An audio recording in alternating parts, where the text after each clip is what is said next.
Avez-vous déjà goûté à du gingembre du Québec? Prochaine visite au marché, surveillez ça. Je m'appelle Julie Aubé, nutritionniste, auteure, organisatrice des événements Prenez le champ et porte-parole de la 12e édition de la Semaine québécoise des marchés publics. Et aujourd'hui, je vous donne quelques trucs pour profiter du gingembre du Québec maintenant, mais en faire aussi quelques provisions. La 12e édition de la Semaine québécoise des marchés publics se déroule sous le thème « Mangeons local 12 mois par année ». Pour l'occasion, je vous réserve 12 capsules pour vous outiller et vous inspirer à faire provision de fruits et de légumes qu'on trouve en ce moment dans nos marchés publics. Le gingembre du Québec, c'est le même que celui qui vient de plus loin, mais il y a une fraîcheur qui est vraiment incomparable. On s'en rend compte avec sa peau qui est vraiment plus pâle, qui est pas séchée dans le fond.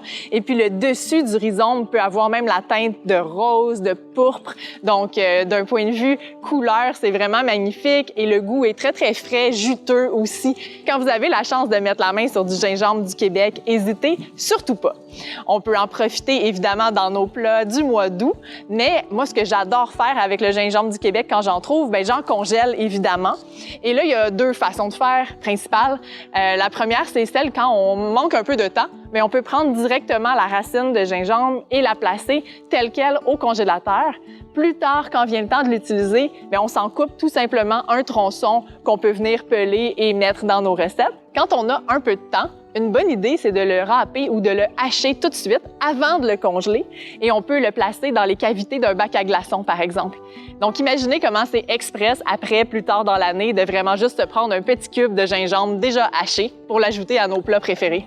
Une autre belle idée pour capturer la saveur du gingembre du Québec quand ça passe, si vous êtes amateur de kimchi, sachez que c'est une belle saison pour en faire parce que tous les ingrédients sont là en version locale. On a le gingembre, on vient d'en parler, mais on a aussi le chou chinois, les radis, les carottes, l'ail et on a même vraiment une panoplie de petits piments forts qui peuvent venir servir à aromatiser notre kimchi à saveur locale.